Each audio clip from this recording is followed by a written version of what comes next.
So I'll pass it over to Mackenzie. Awesome. Thank you, Tanisha. So my name is Mackenzie Abramson. I am the Senior Manager of Research Program Communications at Global Genes. I'm also a rare disease patient and advocate. We're here today to talk to you about career considerations for rare adults, and we're going to really focus on how adults with rare diseases can find it difficult to participate in the workforce at times, and how they may face prejudice or a lack of empathy or understanding when it comes to hiring or even asking for accommodations.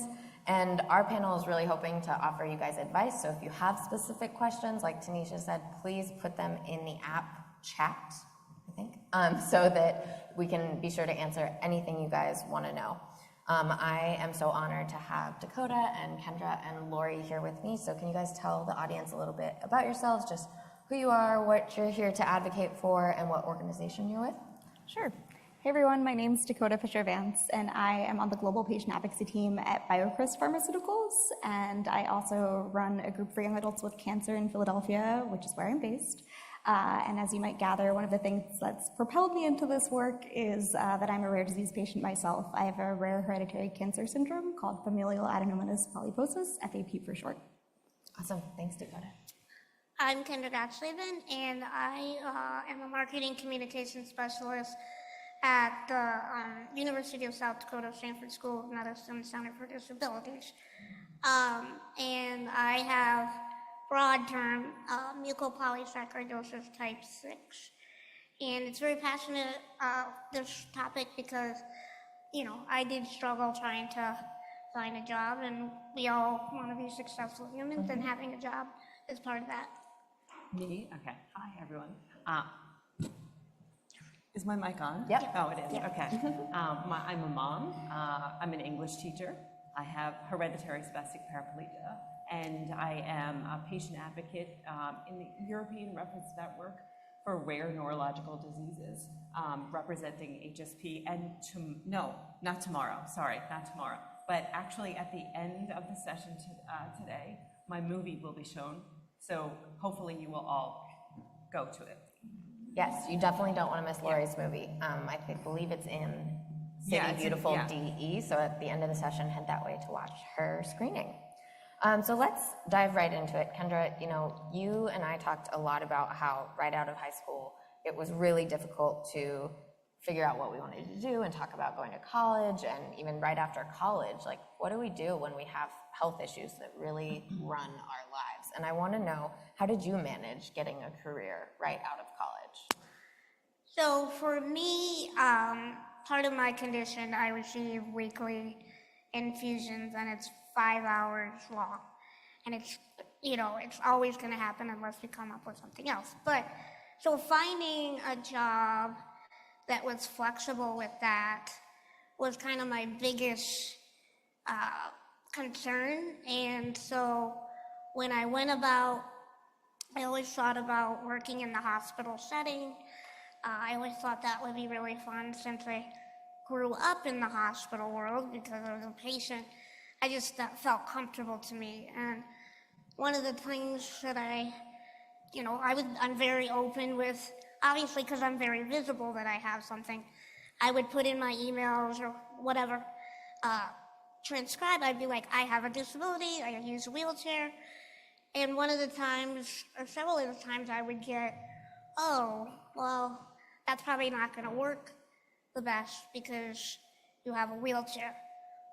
And so after a while of kind of getting some of those responses, I then started thinking, maybe I need to start volunteering to get the foot in the door, because I'm like, I know I'm good at whatever I need to do. It's just, you need somebody to kind of give you a chance. And so I started looking for some volunteer opportunities, and luckily for me, after a while, a couple months, I found where I'm still am right now. I started out as a volunteer, then I transitioned to a temp, and then I transitioned to being considered full-time, but I only work 32 hours a week. because I have my infusion. And so when I first started that conversation with where I'm working, the Center for Disabilities, I brought that up, and I was very fortunate, and they said, that's okay, we'll work with that. That's really awesome. Do you have any advice for people who don't have that kind of fortune when they're looking and they are finding that it's hard to get their accommodations?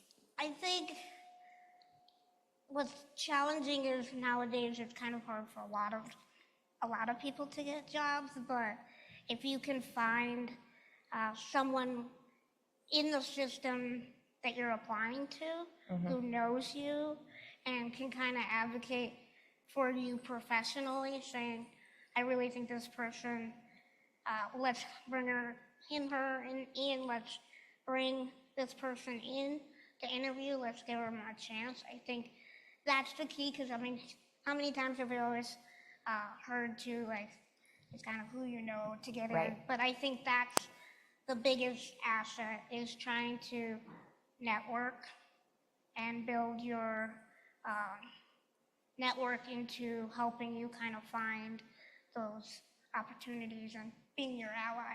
Yeah, and I think that's why these events are great, right? Everyone here understands, so this is the place to make connections and talk about volunteering or how you can get involved, which might turn into a career later. And actually, Dakota, I'm curious your opinion on what is the right time to disclose that you have a disability or that you might need accommodations. And before you answer, if you're a patient in the audience, raise your hand if you have disclosed that you have health issues during the hiring process. Now, raise your hand if you waited until after you were hired. Okay, kind of even. All right, Dakota, so how do we know when is the right time that we can feel comfortable and do it in a professional way? Yeah, that's a really good and tough question, and I think the answer is going to probably be pretty different for everybody. I know it's something that I was most concerned about when I started looking for a job. I was diagnosed like a month after graduating from college and had to quit my post-college job before I even started to deal with getting my colon removed and all of these sort of immediate surgeries. And so I became pretty concerned about future employers being able to find out about my diagnosis and discriminate against me.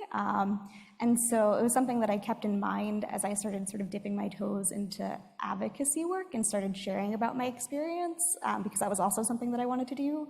I was very cognizant of like trying to share my story without ever associating my name to it. But then what ended up happening, I was doing these YouTube videos. You can technically look me up on the internet talking about my bowel habits, please don't.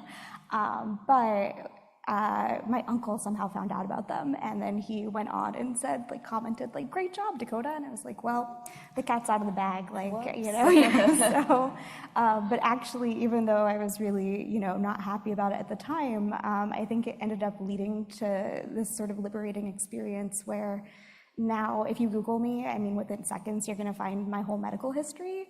And for me, I think that ended up being the right decision, even though that's not what I thought about at the time. So now when I go into interviews or, you know, apply for a job, I don't even have to worry about the whole concept of disclosure because I know it's out there.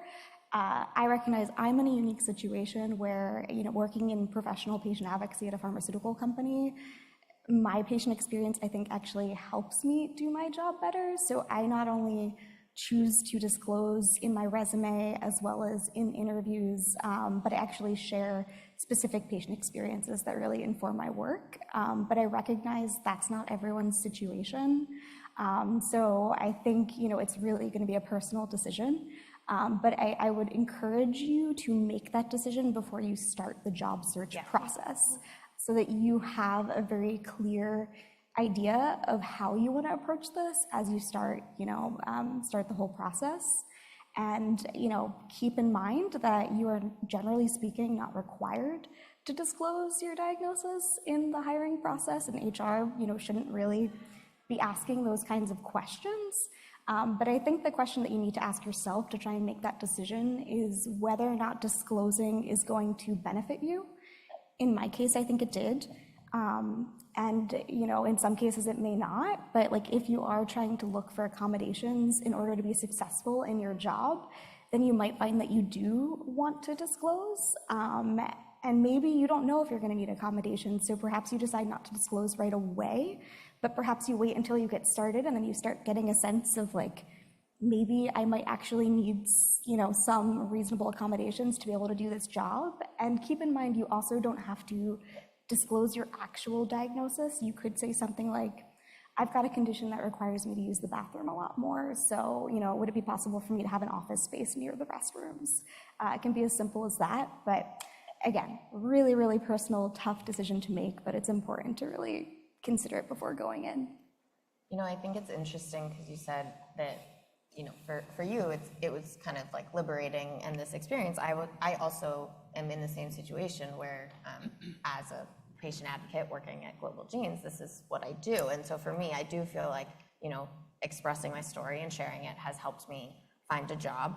But additionally, I think that even if you don't disclose, there's having a rare disease is a superpower, right? And you can use that experience to be your guide in your interview, because maybe we have to find really strategic and unique ways to deal with situations that other people don't have to deal with. We have to think outside of the box. We have to, manage our time significantly differently because we might have medications we have to take in the middle of the day. And all these things are superpowers that are transferable skills, keyword for job hunting, right? Transferable skills that you can use in the workforce.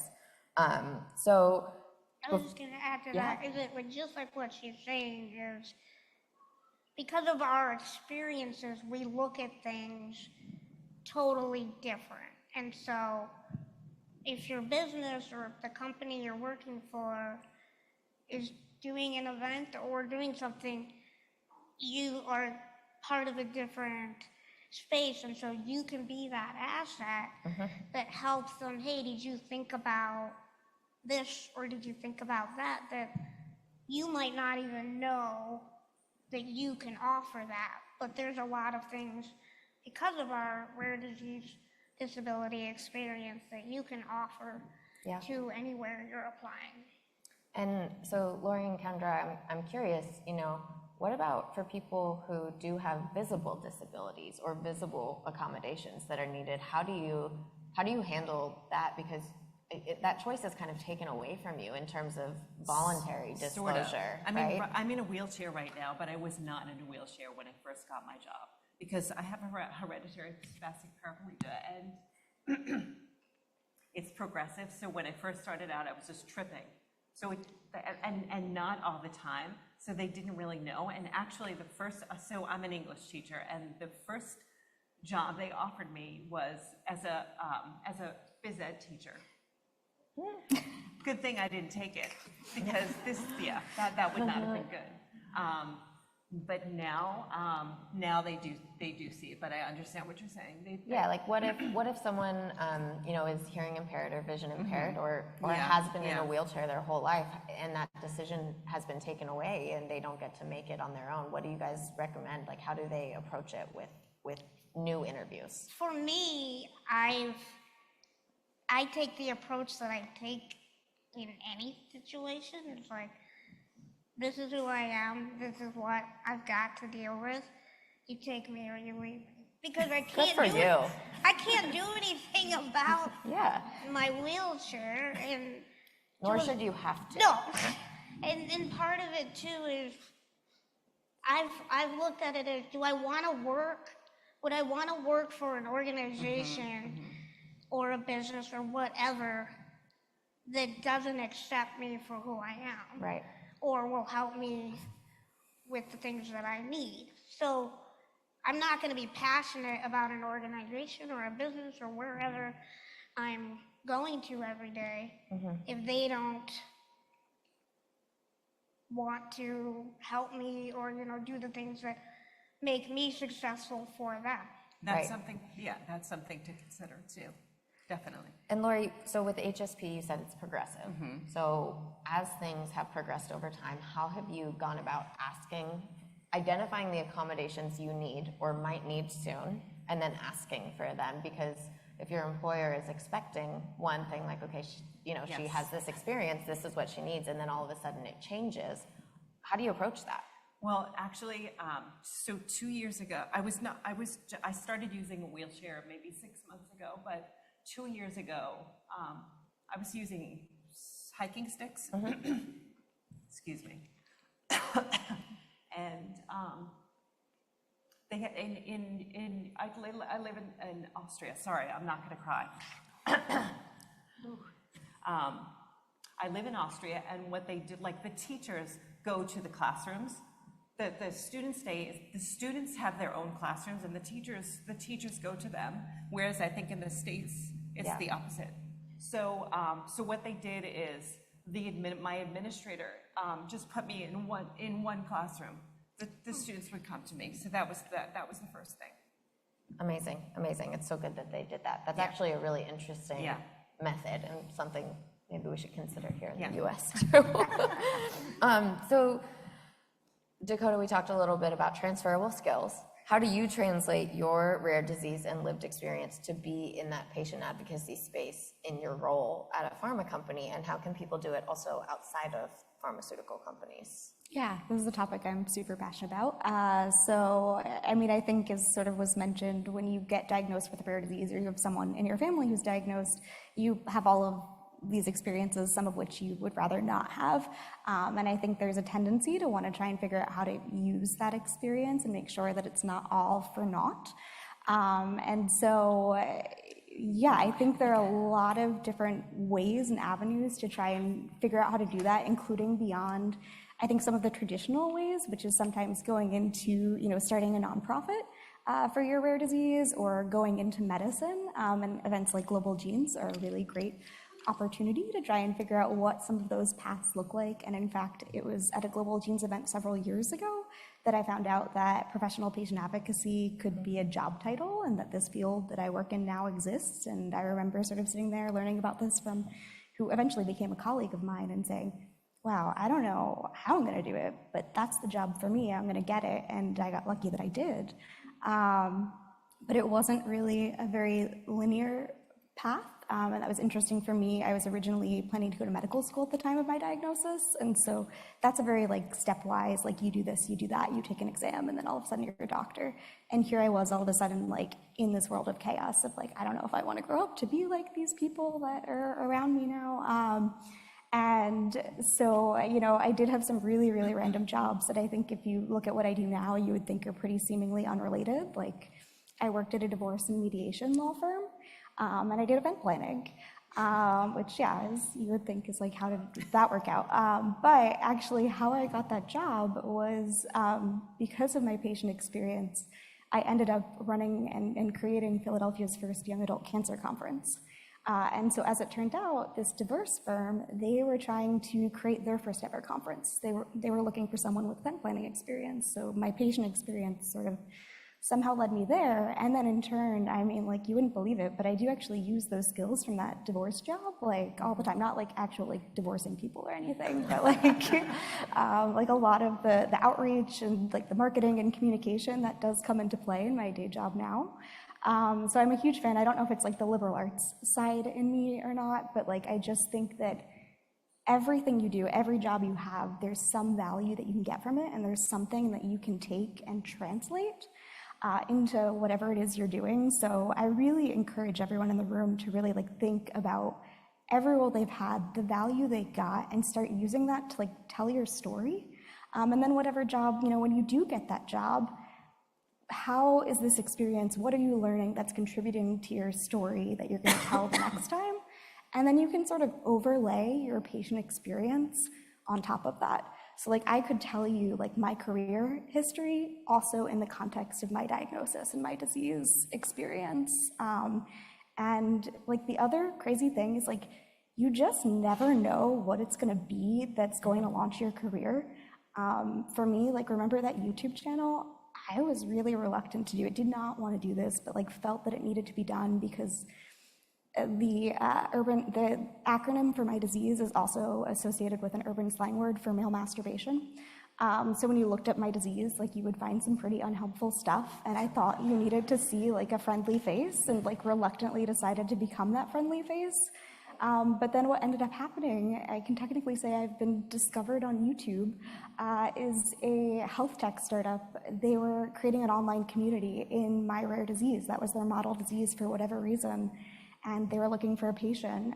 Couldn't find anyone because there's no advocacy group, but they found this YouTube channel, invited me up for marketing material, ended up offering me a job.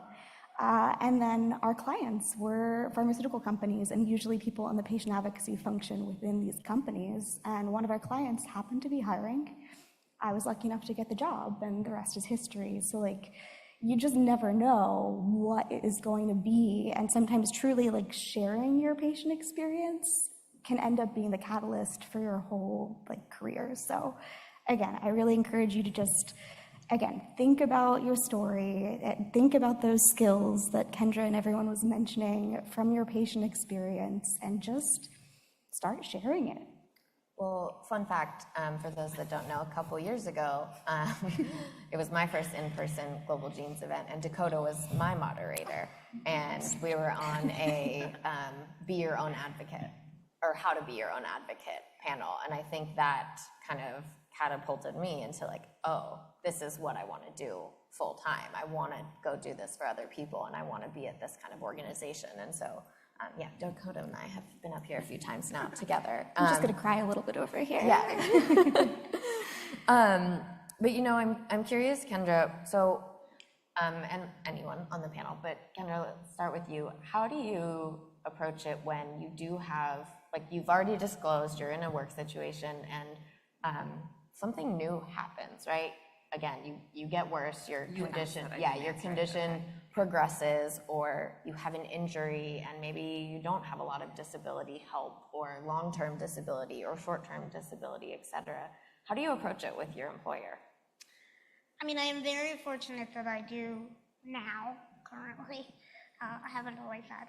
But my boss is very open and very understanding. So like in 2020, I had to have open heart surgery and things, and the whole COVID thing was happening too. But, you know, just that, I feel like that's part of being the advocate that we're talking about too, where that comes into play. And, you know, because I was worried because I hadn't had a full-blown surgery like that, or really since I've been employed. I've had my weekly infusion, so I didn't know the whole MFLA or all that stuff, or, you know, how to do all of that. And so I had to figure out that process and things. And so for me, it's just, that was the next step that you had to do. And I wanted to follow the rules. Right. And do what we needed to do. But like even towards my end of my sick leave, annual leave, and all that stuff, I was getting short, but not short enough that the email went out saying that a staff member needs donated leave, but I did. Yeah. So I want you guys to touch on this more, because we talked about it in our prep call, and I don't think everyone knows that this is an option. Raise your hand if you knew you can have other people donate their sick leave or PTO. That's not very many. So I assume most people don't know that this is an accommodation or something you can put out there. And they don't like, at least for us, they don't say who the donated leave is going towards. It's just like for my, like, It was anonymous. It's all the staff, not just my department, like the whole University of South Dakota gets this email saying, we have a request of donated leave, follow this, whatever, if you're willing to donate some of your leave. Yeah, and So I think, you're not right, being called out.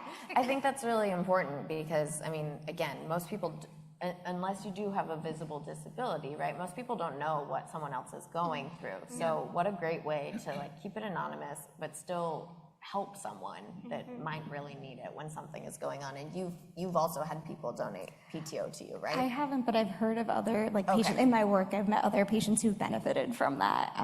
But yeah, I could certainly talk about the lack of sick leave and the struggle of that. I said that I actually don't have to worry about it because in Austria, you can it's unlimited, sort of. Yes, and we're going to talk about your experience. Okay. We're going to do a whole kind of comparison about but I also European. wanted to talk. So over the summer, my condition got worse, and so I had to write an email to my administrator asking. I had a classroom. It literally had a step that was this large to get into. Not a big deal. Remember, I was talking about that. And so I had to write an email to him and say, you need to change my classroom because. Excuse me. Okay. I cannot get up this step. And so he did, which was really cool. Not a big deal. Wasn't expensive. I think sometimes, and we had a panel on gaslighting yesterday, but I think sometimes we gaslight ourselves into thinking like, oh my gosh, this is the end of the world, me asking for larger print on the screen, but it's not. No. So also just remember, like, you have the right to ask for these things. You have the right to know what's available to you. Always. And there should always be accommodations if you need it. And again, if you're not able to comfortably ask even just a single person in your HR department, you should really kind of reflect on, is this a place that I would want to be working anyways? And I think also the point is that was not something expensive. Yeah. Didn't cost anything to do that. Just to give me another room, not a big deal. Because there is a mindset that hiring someone with a disability or a visible disability or whatever, that it's going to be really, really costly. And I think I had heard probably the most expensive thing when you think about it might be like $500, $600, but majority, especially now with computers that you can enlarge print and all that stuff, that it's not as costly. So, they should be able to be doing it. Yeah, and I think the disclosure piece, it's also knowing ahead of time what reasonable accommodations might be for you. And again, sometimes you won't know until you're in the space and things are getting thrown your way. But I do think coming prepared up front, saying, again, being close to the bathroom or whatever it is. And I think trying to show HR, whoever it is from the company up front, this is not a huge investment. No. It makes the process a little bit more seamless. Yeah, exactly.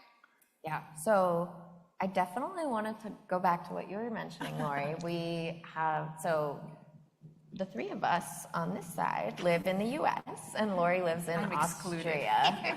And so we really want to hear, your experience about having disabilities while living in Austria and having a career in another country. You've mentioned a lot of really cool things about how easy it was to change classrooms or stay stationary, or you have unlimited PTO and sick leave, and that's pretty different to some of the experiences we've had. So I would love to hear just kind of your high-level thoughts on European approach to careers with disabilities. I was saying to you that really I have nothing to compare to, because I was diagnosed in 2008. I got my job in 2009, and so I don't know what it's You've like in the US. Over in Austria. Okay. So I can't so much answer to that. Okay. And so have you guys ever worked overseas?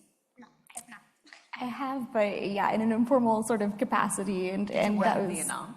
I didn't work in Vietnam. I worked in Indonesia, and that was actually oh really? Yeah, we'll interned in offline. Indonesia. We're talking about that, but I think that for me was like a cathartic sort of experience to my first job post diagnosis, and I needed to really do something very different and sort of literally get out of the country to separate myself from the diagnosis a bit.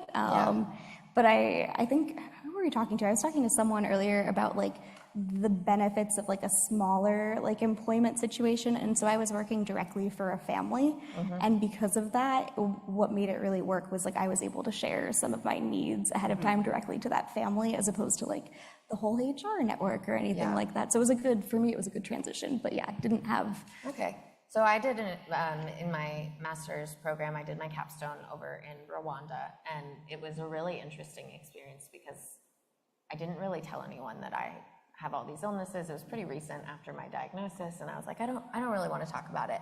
I was unfortunate enough to get, a mosquito bite, and we thought maybe there was some malaria going on, so I had to go to a hospital in a foreign country, and that's when it really hit me like, oh, this is something I'm going to make the active choice to always disclose going forward, because It's dangerous. I couldn't explain it to them in the hospital, and so I think that it's just something like, when I had filled out my paperwork to do my capstone, I didn't put it on there, and it's like, oh, I think I should have. And so that really has driven me to feel more comfortable, because it really is a safety thing too. Even if you work. Did anything happen? No, I was okay. I was okay, you guys. Don't worry.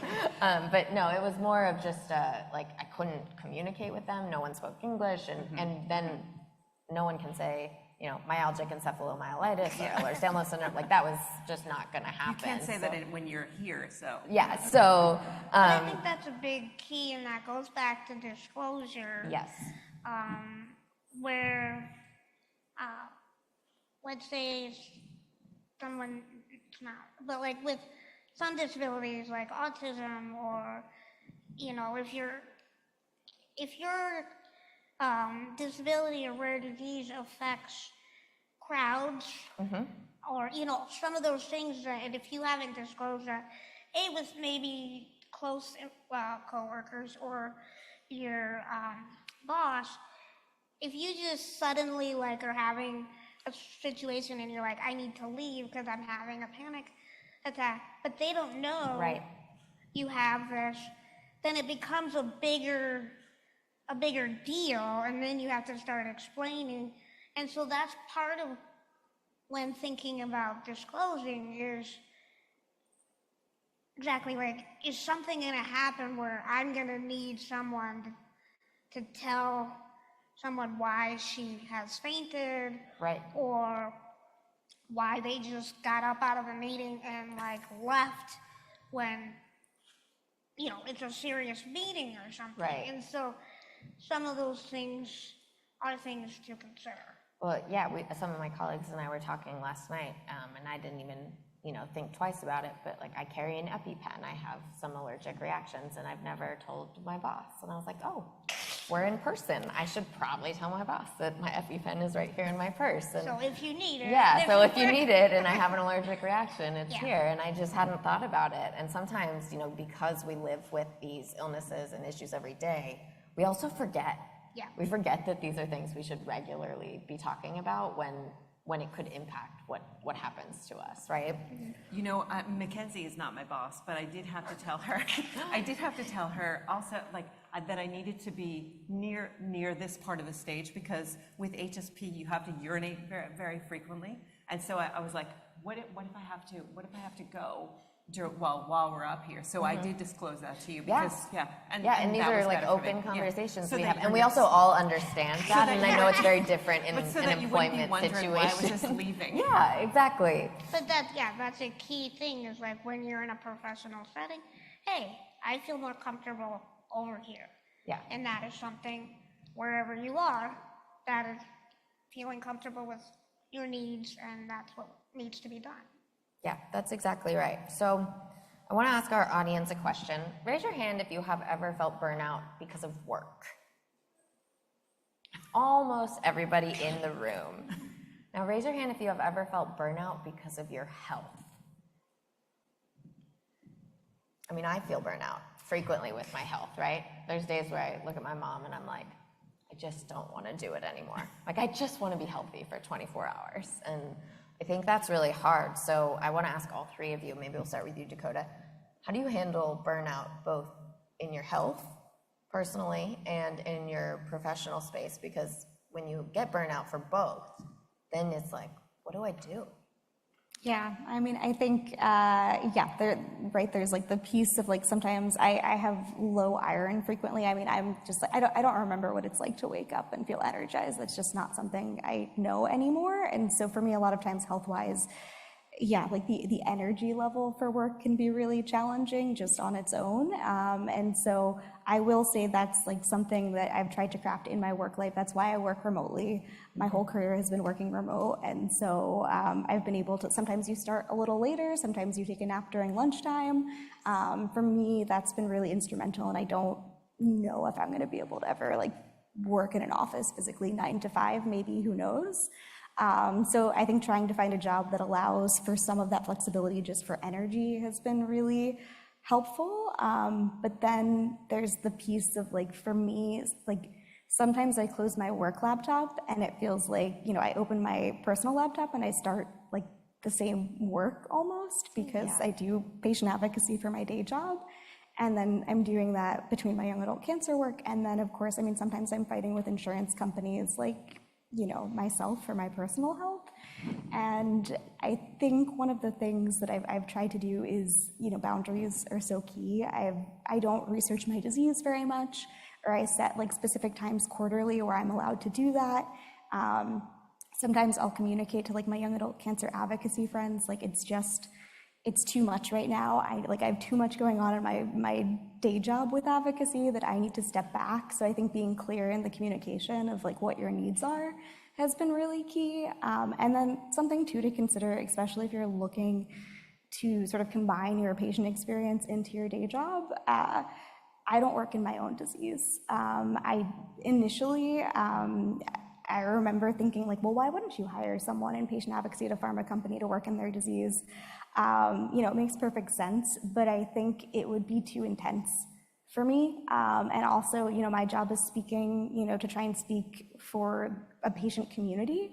And if I'm working my disease state, I think it might get too personal and I might speak too much for myself. So I think having that distance, especially if you do try to work, you know, in patient advocacy or in the rare disease space, has been really crucial for me.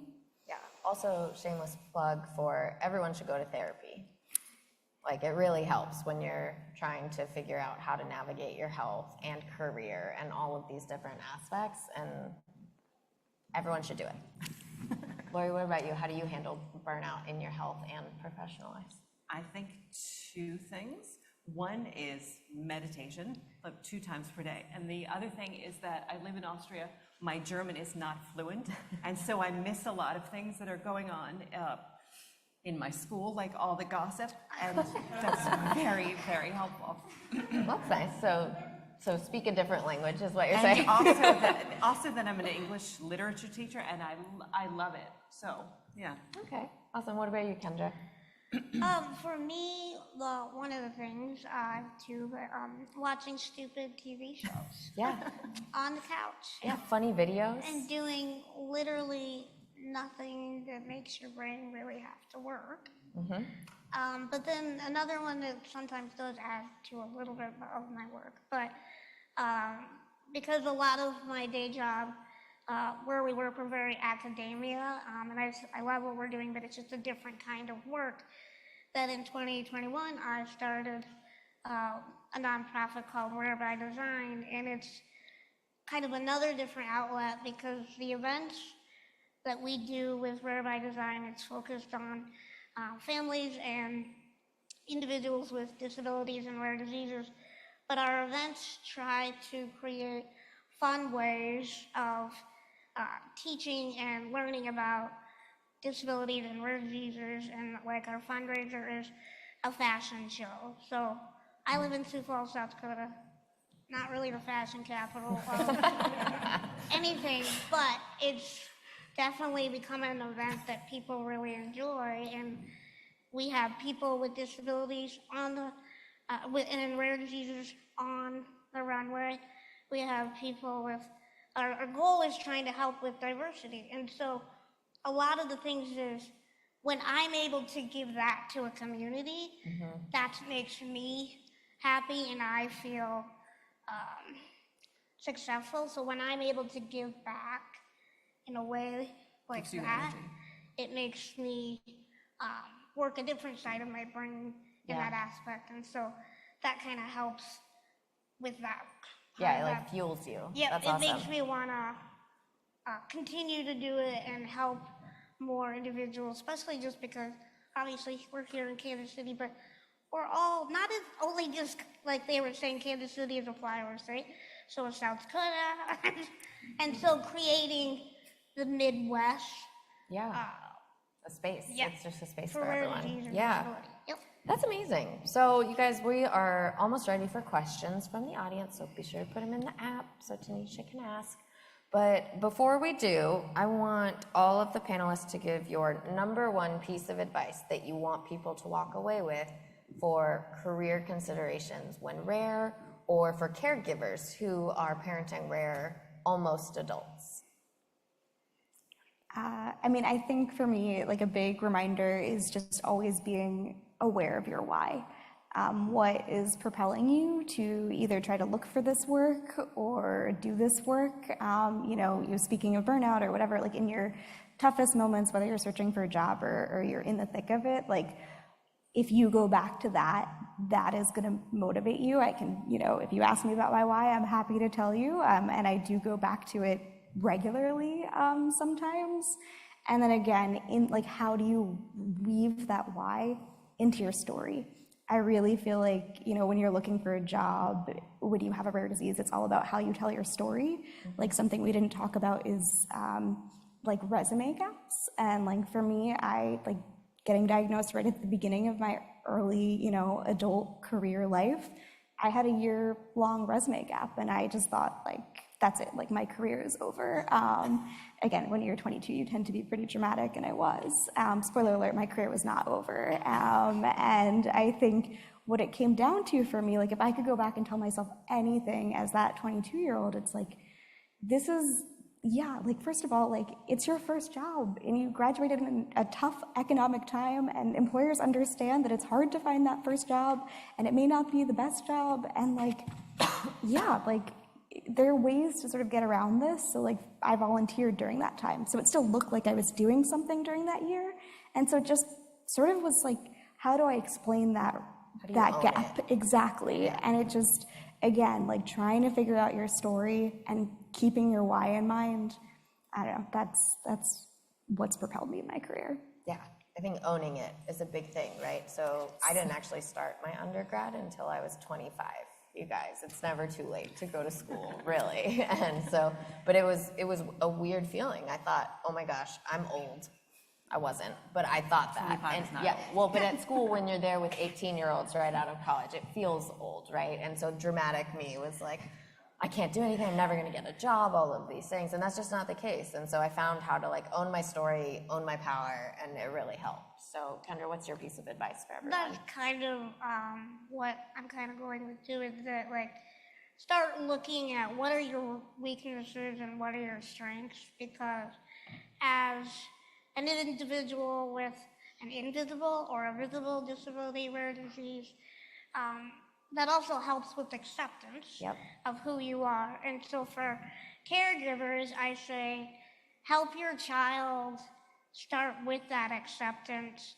And yes, there's gonna be hard days, and yes, there's gonna be also really good days, but the sooner young individuals understand their weaknesses and their strengths, the better prepared they will be then that far when that career or when that college path shows up. Yep. And you know, the more we're prepared, the better successful we are. Yeah. What about you, Lori? I think, yeah, what you said, that everyone should know that having a rare disease is a superpower. That's what I think. Okay, awesome. Well, thank you, Dakota, Kendra, and Lori. We are going to pass it back to the audience, you guys, for some questions. Awesome. Let's give them a hand clap. You guys are so savvy. I see so many questions in the app, like 20. I'm just like, okay, so let's start with the first one. Add diagnoses to resume, ? Good or bad idea? Wait, I didn't hear what you said. Adding it, so Add? I'll repeat it. Adding Okay. your diagnoses to a resume, good or bad idea? My experience has been I don't need to add mine to my resume, because if they go to my LinkedIn, which is at the top, they'll see them, and it's all over. I mean, it's part of my career. And I think the only one of us who doesn't necessarily work directly in patient advocacy is Lori. So, I do. Well, you work as a teacher as well. But for that, did you add your diagnoses to your resume? No. Exactly. I didn't. I was a different twist. I did put some of, like, not specifically my diagnoses, but things that I had on there were related because I was in the clinical trial for Neglazine. I've been on a lot of advisory boards, like when I was younger, especially with MPS and stuff. And so I wanted to show that I've been involved, like I've been on committees at a younger age. So, When I think, in a way, I guess I did. I mean, yeah, and I think to Dakota's point, it's also a very personal decision, as we said, but also, again, like I think most people put speaking engagements on their resume, right? So on our resume, it will say career considerations for rare adults, and I think that will tell people like this is something we're involved in. Like I have a significant speaking engagement history, and they all are but it might not be rare disease or I have a rare disease. but I don't know that you need to put like I have this condition. Yeah, I've never seen that. But like again, I think it's like backdoor. If you want to do it, like backdoor it. Like how I do it is I volunteered for at like one brief moment. There was a patient advocacy group in my disease state, so I have that. So that has technically the name of my disease, and then some of the other things that I volunteered for. So yeah. Thank you. And there's one more that I'm gonna ask before I go to individuals in person. I love this question. What advice would you give a young man who has an invisible disease, who wants to work in a small business, but has an expensive treatment and knows a small business may have a hard time paying for their company health insurance with him on payroll? That's a good one. This is such a hard question. And I think that it doesn't matter the size of your company, it can be hard because even with insurance, good insurance, I find that I struggle to get things covered. And so I think that also knowing what your options are for insurance, like not only having sponsored insurance through a small business, but also your Medicare or Medicaid options. Medicare, you can go on disability if your company is less than 25 people. So you can get a secondary coverage, which is government-funded secondary coverage, which is really helpful. And I think that that's an option for all young people, is like, especially if you're in small business or you want to start a business or any of these other things, as long as your company is under 25 people, you can get on federal disability, and then sometimes state disability as well. This is what I did when I was early on, and it made a huge difference. I will say the big thing there is paying attention to if you do switch jobs. Government agencies aren't necessarily the best at following up when things change and rules change. Like right now, there was a big shift in Medicare like qualifications and all of the things that are going on. So just knowing what's happening and staying like up to date on those is really important, but there are options. And so I don't think you need to worry that, hey, I want this job. I think the worrying should come after, like, how am I going to supplement it versus preventing you from feeling like you can go out and be successful. I want to applaud this person for just, I think, being so thoughtful I about agree. it. I think that's not something necessarily everyone is thinking about. It's actually thinking about the employer perspective in like a caring way of like, oh, I know that this might, like if I were to join whatever insurance pool they have, that could raise their rates and stuff. And yes, it being a smaller company, it is exempted from some of the other requirements that, have come out that have maybe increased protections and benefits for people with disabilities and health conditions. But I mean, I do think another piece is like, because it's small, the benefit is that adds a little bit of agility and flexibility with maybe having those conversations. And maybe you won't get on the same, maybe you don't have the employee-sponsored health insurance benefits, but maybe there's a way for them to work with you to give you a stipend that you could put towards if you're able to get on like a marketplace plan or something. So again, also like, HSA. exactly, There's like the so many options. benefit is like maybe the agility and the flexibility of it being a small company. They might be more capable of working with you to come up with a solution. Yeah, I love that. I love the question as well. Okay.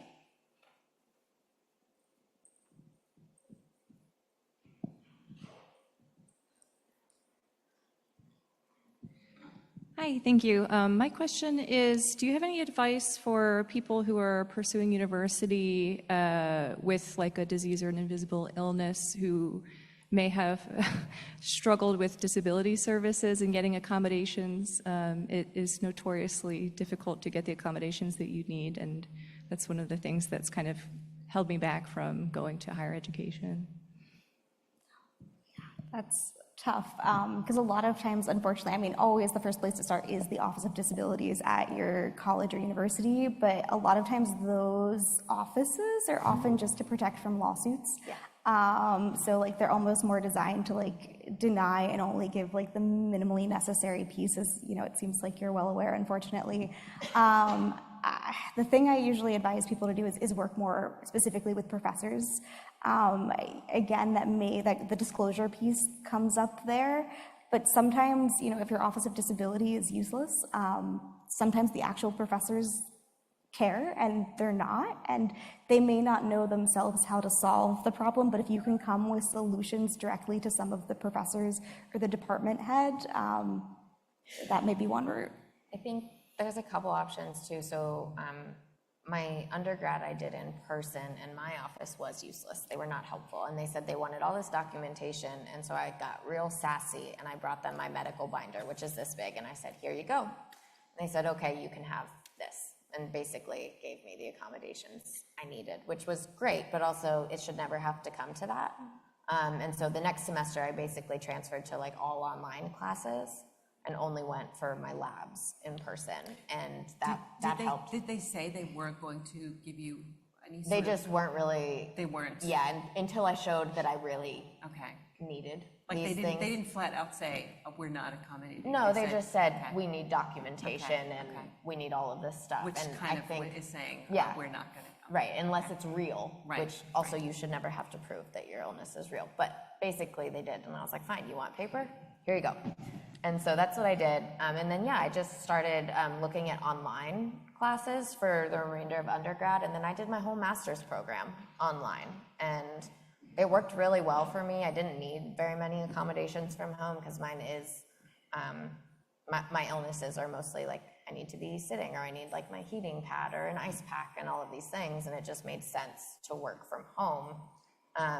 And then I would still go and be social and do things and meet other kids and adults, I guess, at that time, and it was still fun. So I think there's options, and it does also, you know, it's kind of like going to the DMV. Like if you get someone on a bad day at the wrong time, they're not going to be helpful. And so don't give up, I think, is also a big thing. Like continue to try with your office and work with maybe your professor had a bad day and they didn't feel like giving you a seat up front or whatever it is. Like just don't give up until you've really exhausted all of your options. And for me, I had a visible disability. I mean, I still had to have my paperwork and stuff, but my office, it was more the person that I did not like.